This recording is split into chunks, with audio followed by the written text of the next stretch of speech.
Hi. ఇంకా ఈరోజు పిల్లలకి కొంచెం యూజ్ అయ్యే స్టోరీ చెప్తానని చెప్పాను కదా! కథలోకి వెళ్ళిపోతే ఒక ఊర్లో రాజు అనే అతను ఉండేవాడు. తను చాలా బాగా సంపాదించిండు, డబ్బులు ఉన్నవాడు. వాళ్ళకు ఒకే ఒక కూతురు రోహిణి. వీళ్ళింట్లో రామమ్మ అనే ఒక ఆమె పని చేస్తూ ఉండేది అన్నమాట. ఆ రామమ్మకి రాము అనే కొడుకు ఉండేవాడు. ఆ రామమ్మకు జీవనాధారం భర్త లేడు. జీవనాధారం ఈమె పనిచేస్తేనే వచ్చే డబ్బులతోనే వాళ్ళు తినాలి, ప్లస్ రాముని చదివిపించాలి. ఆ విధంగా తన జీవనం సాగుతూ ఉంది రామమ్మది. అయితే ఎప్పుడు కూడా తను ఎవరింటికి వాళ్ళ కొడుకుని తీసుకొచ్చేది కాదు. రామమ్మకి ఒక అమ్మ ఉండేది. వాళ్ళ అమ్మతోటి అమ్మ దగ్గరనే ఇంటి దగ్గర ఉంచేసి పనికొచ్చేసేది. ఒకరోజు చాలా ఏడుస్తున్నాడు అని చెప్పి రాముని రామమ్మతోటి తీసుకొని రాజు వాళ్ళ ఇంట్లో పనిచేస్తుందని చెప్పాను కదా, అక్కడికి తీసుకొని వస్తుంది. అయితే రాము 4th గ్రేడ్ చదువుతాడు, అలాగే రోహిణి కూడా 4th గ్రేడ్ చదువుతుంది. రోహిణి వచ్చేసి ప్రైవేట్ స్కూల్లో 4th గ్రేడ్ చదువుతుంది. రాజు వచ్చేసి గవర్నమెంట్ స్కూల్లో 4th గ్రేడ్ చదువుతాడు. సో అలా కథ జరుగుతూ ఉంటుంది. ఆ రోజు రాము బాగా ఏడవడం వల్ల రామమ్మ తనతో రాజు వాళ్ళ ఇంటికి తీసుకొని వస్తుంది.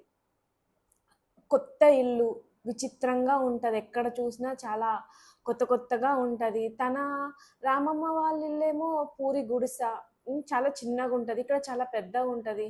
తను అంతటా తిరిగి చూస్తూ ఉంటాడు. అప్పుడు రోహిణి రూమ్లోకి వెళ్తాడు. రోహిణి రూమ్ చూసి అమ్మో ఎన్ని బొమ్మలు ఉన్నాయి, చాలా ఉన్నాయి అనుకొని ఇలా చూస్తూ ఉంటే రోహిణి వచ్చి ఎవరు నువ్వు అని అంటది. నేను రామమ్మ వాళ్ళ కొడుకుని అంటే, నీ పేరేంటి అని అంటే రాము అంటే, హాయ్ రాము, నా పేరు రోహిణి, నువ్వు ఏ క్లాస్ చదువుతావంటే నేను 4th క్లాస్, నేను 4th క్లాస్ అని ఇద్దరు ఫ్రెండ్స్ అవుతారు.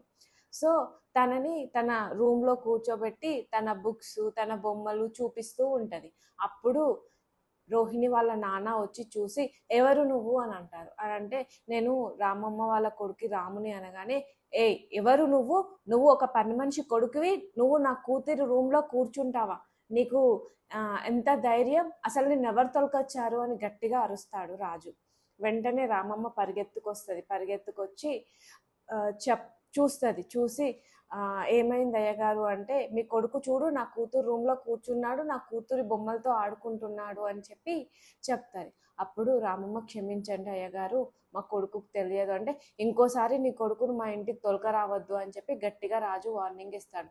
సరే క్షమించండి, ఇంకెప్పుడు నేను తొలకరాను అని చెప్పి రాజుని బతిమలాడుకొని, క్షమించండి అయ్యగారు అని రాజుని బతిమలాడుకొని రాముని వాళ్ళ కొడుకుని తోలుకొని రామమ్మ పని చేసుకొని ఇంటికి వెళ్ళిపోతుంది. సో ఇంకెప్పుడు వాళ్ళ ఇంటికి తొలక రాదు అసలు రాముని. ఆ విధంగా రోజు వచ్చి పని చేస్తుంది, వెళ్ళిపోతుంది. అలా రోజులు గడిచిపోతూ ఉంటాయి. 6 ఇయర్స్ అయిపోయిన తర్వాత రాము 10th క్లాస్కి వస్తాడు, రోహిణి కూడా 10th క్లాస్కి వస్తుంది. అయితే రాము చాలా బాగా చదువుతాడు, రోహిణి యావరేజ్, అంతే, చదువుతుంది అంటే చదువుతుంది అంతే. అయితే ఇంకా రాము వాళ్ళ అమ్మని డైలీ నాకు కొంచెం మనీ అమ్మా, కొంచెం మనీ ఇవ్వమ్మా అని అడుగుతుంటాడు. రామమ్మ వచ్చేసి నీకు ఎందుకు రా అని అంటే, నేను ఏమన్నా కొనుక్కుంటానంటే చాలా రోజుల నుంచి ఆమె దాచిపెట్టిన డబ్బులకించి ఒక 10 రూపీస్ రాముకి ఇస్తుంది. ఇదిగో పటు, చాలా రోజుల నుంచి నువ్వు డబ్బులు అడుగుతున్నావు కదా, తీసుకొని 10 రూపీస్ ఇస్తుంది. 10 రూపీస్ తీసుకొని తను మార్కెట్కి వెళ్తాడు. ఏం కొనాలా అని చూస్తూ ఉంటాడు. చాలా ఉంటాయి మార్కెట్లో, కానీ తనకి ఏం కొనుక్కోవాలో అర్థం కాదు. అప్పుడే ఒకటి లాటరీ టికెట్ అమ్ముతూ ఉంటారు. 10 lakhs lottery ticket, 10 lakhs lottery ticket అనుకుంటూ అమ్ముతూ ఉంటారు. రాము వచ్చి అతన్ని అడుగుతాడు టికెట్ అమ్మే వాళ్ళను, ఎంత అని అంటే 10 రూపీస్ అంటే, ఇది ఒకవేళ వస్తే ఎన్ని డబ్బులు వస్తాయి అంటే 10 lakhs వస్తాయి అంటే, వామ్మో 10 lakhsా, ఓకే నాకు టికెట్ ఇయ్యు అని అంటే సరే అని చెప్పి టికెట్ ఇస్తారు. టికెట్ ఇస్తే తీసుకుంటాడు రాము. తీసుకొని తన్ని చాలా జాగ్రత్తగా తన పాకెట్లో పెట్టుకుంటాడు. ఎప్పుడు వస్తుంది రిజల్ట్ అని అంటే, నెక్స్ట్ వీక్ వస్తుంది, పేపర్లో వస్తుంది అని చెప్పి చెప్తారు. చెప్పిన తర్వాత ఓకే అని చెప్పి ఇంటికి వెళ్ళిపోతాడు. వాళ్ళ అమ్మకు చెప్పడు టికెట్ కొన్నా అని చెప్పాడు. ఇంకా 1 వీక్ అవుతుంది. 1 వీక్ అయిన తర్వాత వాళ్ళ రోజు అప్పటి నుంచి ఇప్పటి వరకు కూడా రామమ్మ వాళ్ళ రాజు వాళ్ళ ఇంట్లోనే పని చేస్తూ ఉంది, ఇంకా వేరే వాళ్ళ ఇండ్లలో కూడా పని చేస్తూ ఉంటుంది. ఆ రోజు ఎందుకో రాజు అడుగుతాడు, correct result, lottery ticket result వచ్చే రోజు అడుగుతాడు, అమ్మా ఈరోజు నేను వస్తానమ్మా నీతో, ఈరోజు నేను వస్తానమ్మా నీతో అని అంటాడు. అంటే వద్దురా వాళ్ళు తిడతారంటే, అమ్మ నేను ఏం ముట్టను, అసలు నేను ఎక్కడికి వెళ్ళను, చాలా జాగ్రత్తగా ఉంటాను అని అంటాడు. అంటే ఎందుకు వస్తా అంటున్నావు, నువ్వు ఇంటి దగ్గర ఉన్నంటే, లేదమ్మా ఒక్కరోజు వస్తానంటే, సర్లే పద తీసుకెళ్తా అని చెప్పి తీసుకెళ్తుంది. తీసుకెళ్ళి సరే నువ్వు ఇక్కడనే ఉండు అని చెప్పి వాళ్ళ అమ్మగారు పిలవగానే వస్తున్నానమ్మా అని వెళ్ళిపోగానే తను టీపాయ్ మీద ఉన్న న్యూస్ పేపర్ని చూస్తాడు. ఎందుకోసము అంటే న్యూస్ పేపర్లో టికెట్ నెంబర్ వస్తుంది అని చెప్పాడు కదా, ఆ రోజే టికెట్ నెంబర్ వస్తుంది. సో ఆ టికెట్ నెంబర్ చూసుకోవడానికే వాళ్ళ ఇంటికి వస్తాడు. వాడు రాజు చిన్నగా, రాము చిన్నగా ఉన్నప్పుడు ఇక్కడ న్యూస్ పేపర్ వస్తుంది రాజు వాళ్ళ ఇంట్లో అని తెలుసు. సో ఆ టికెట్ నెంబర్ చూడడానికి వీళ్ళింటికి వస్తాడు. వచ్చి న్యూస్ పేపర్ని చూడబోతూ ఉంటాడు. అప్పుడే రోహిణి రూమ్లోకి ఏం చేస్తుంది, ఏ ఎవరు నువ్వు అని అంటది. అనగానే నేను రామమ్మ కొడుకుని రాముని అనగానే, ఎందుకు వచ్చావు నువ్వు ఇక్కడికి, అక్కడ ఎందుకు కూర్చున్నావు, న్యూస్ పేపర్ నాది, ఎందుకు ముట్టావు నువ్వు అని గట్టిగా అరుస్తుంటే వెంటనే రామమ్మ వచ్చి ఏమైందమ్మా అంటే, ఇలా చూడు నా పేపర్, ఇక్కడ న్యూస్ పేపర్ ముడుతున్నాడు అని చెప్పి చెప్తుంది. చెప్తే నేను చెప్పాను కదా నీకు, రాము నువ్వేం ముట్టొద్దు అక్కడ నిలబడు అంటే, సారీ అమ్మ అని చెప్పి ఒక పక్కన నిలబడతాడు. రామమ్మ చెప్తుంది, నా పని అయిపోయి నేను వచ్చే వరకు నువ్వేం ముట్టొద్దు, ఇక్కడనే నిలబడాలి అని చెప్తుంది రామమ్మ. అలాగే అమ్మ నేను ఎక్కడికి వెళ్ళాను, ఇక్కడనే నిలబడతాను అంట. రోహిణి వాళ్ళ ఫ్రెండ్స్ చాలామంది వస్తారు.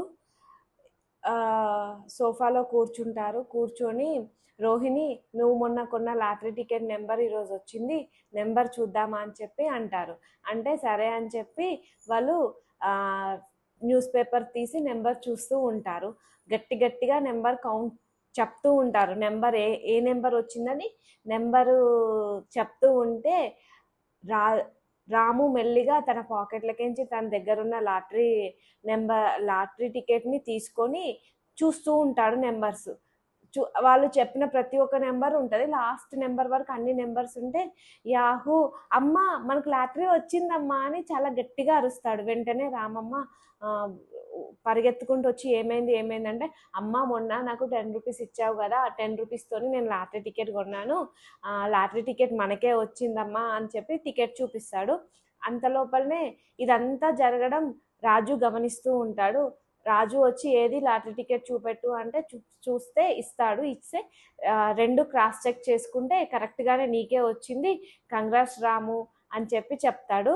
వెంటనే న్యూస్ పేపర్ ఇంకో పేపర్ తిప్పగానే రాముది పెద్ద ఫోటో ఉండి స్టేట్ ఫస్ట్ వచ్చిన ఫోటో వస్తుంది అన్నమాట. రాముకి చాలా హ్యాపీగా ఫీల్ అవుతాడు. తను 10th స్టేట్ ఫస్ట్ వస్తాడు. అలాగే 10 lakhs లాటరీ టికెట్ మనీ కూడా తనకే వస్తుంది. సో వాళ్ళు చాలా థ్యాంక్ యూ అని చెప్పి వెళ్ళిపోతాడు. వెళ్ళిపోయిన తర్వాత వాళ్ళు అనుకుంటారు, చిన్నప్పుడు గవర్నమెంట్ స్కూల్లో చదువుతున్నాడు, ఆయనతో నీకు ఫ్రెండ్షిప్ ఏంటి అని చెప్పారు, ఇప్పుడు చూడు స్టేట్ ఫస్ట్ వచ్చాడు, మీరు చెప్పిన చిన్నప్పటి విషయాలు మైండ్లో పెట్టుకొని ఆయనతో ఈరోజు అలా బిహేవ్ చేశాను, ఇంకా మన ఇంట్లో కూర్చొనివ్వలేను, కానీ చదువుకు అలాంటిది ఏమీ లేదు, అందరూ బాగా చదువుకుంటారు అని ఈయన నిరూపించాడు నాన్న అని రోహిణి వాళ్ళ నాన్న ఇద్దరు మాట్లాడుకుంటారు.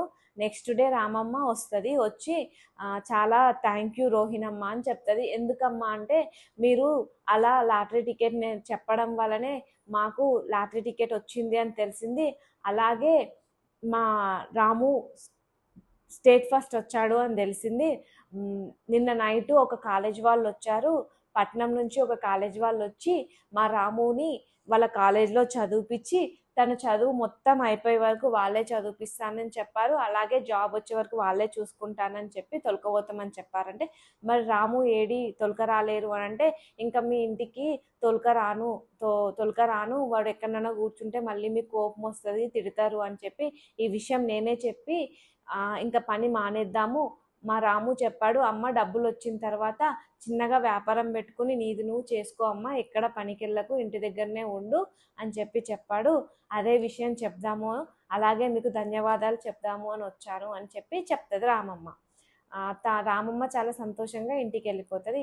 అప్పుడు రోహిణి వాళ్ళ నాన్న అనుకుంటారు, చదువు అనేది ఎక్కడ చదువుకున్నా కానీ చదివే వాళ్ళకి చదువు వస్తుంది, అది గవర్నమెంట్ స్కూల్ అయినా ప్రైవేట్ స్కూల్ అయినా సరే. అలాగే మన తల్లిదండ్రులు మనకు ఏ విధంగా నేర్పిస్తారో పిల్లలు ఆ విధంగానే నేర్చుకుంటారు, ఆ విధంగానే చదువుకుంటారు. అది చదివే అయినా ఎలాంటి పనులైనా ఏవైనా సరే పేరెంట్స్ మీద కూడా డిపెండ్ అయి ఉంటాయని ఈ కథలోని నీతి. సో ప్రతి ఒక్కరూ ఈ కథను ఎంజాయ్ చేసిర్రు అనుకుంటున్నాను. ధన్యవాదాలు.